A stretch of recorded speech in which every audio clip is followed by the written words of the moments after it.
Of Tennessee Lookout, which is a nonprofit, nonpartisan news organization that focuses on Memphis. The lead states family feuds are compromising Black Tennesseans' freedom.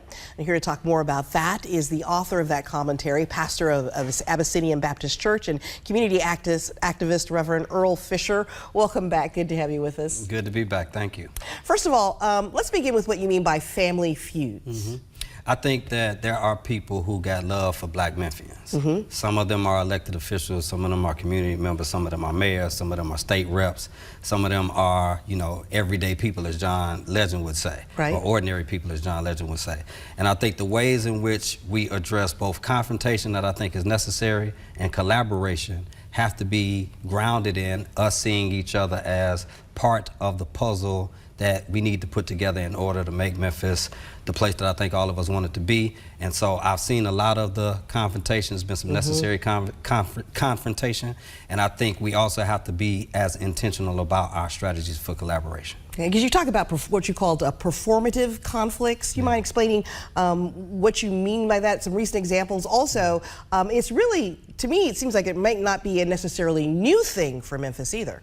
No, I think that we've had, public kind of confrontations and some political spectacle that has taken place, and there's a necessary element to that. There's some things that needs to be said and done in public to hold people accountable. Right. I think what we have missed historically is the chance to leverage as much of our private strategizing and collaboration as possible. And so what we end up with in this current climate is a kind of factionalism and tribalism. People are, latching on to certain personalities regardless of what the stakes are and regardless of what the truth is. But I believe that we had a capacity to do better about our private strategizing. And I know some of this has happened. There's something going on, with a lot of people in a lot of different places. I just want us to make the most of the opportunity, and so that's what led me to write the article. Okay, and you're really not talking about, you're not saying that everybody has to agree with everything together at the same point at all. No, I'm not asking for uniformity by any stretch, because what I think this moment proves is that the Black community is not monolithic. People do see things differently. But I also believe in Black ingenuity and our ability to conjure up the best path forward, even with people who we don't. Look, I don't agree with myself 100% of the time. Me either. I don't agree with myself either. And so I don't think we should allow the perfect to be the enemy of the good.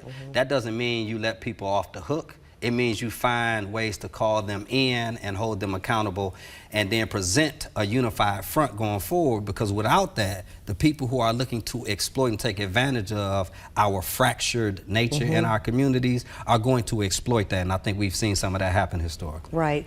How do we go about changing the discourse so that it's more productive as opposed to performative, perhaps? There's a performative nature that has to be part of this. I agree. I'm conceding that point. I think the way that we do it is, start by acknowledging that there are places and spaces where we don't have the fullest grasp on what the truth is, and that none of us are perfect, and that those of us who are sincere can come together and have a conversation about what the path forward is. We haven't done a great job of that yet, whether that's regarding xAI, whether that's regarding the budget with the Shelby County government, whether that's regarding Target and Black preachers with the National Baptist Convention. I mean, there's a lot of different instances where we have modeled a less than adequate form of collaboration and confrontation combined, and I'm trusting that we are starting to try to turn that corner. And I know that, again, there's some conversations that have taken place and some more that are going to take place. I just wanted to make sure that we marked this moment, because people who come behind us are going to have to deal with some of the same challenges, and maybe we can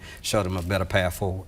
So then, in other words, we want to continue to have discussions, and we want to disagree, but we want to do it in a way that moves power to the people. When you are talking about building political power, and you are in a community full of thousands of people who sometimes see things differently, nobody in the name of communal sacrifice and progress is going to get everything that they want. And so we have to be mature and strategic and sophisticated in how we address this stuff, and we should not allow us not getting 100% of what we want for us to forfeit getting 80% of what we want, because that will leave far too many people in the crosshairs, because these conversations, these policies, these proclamations have bodies and blood attached to it.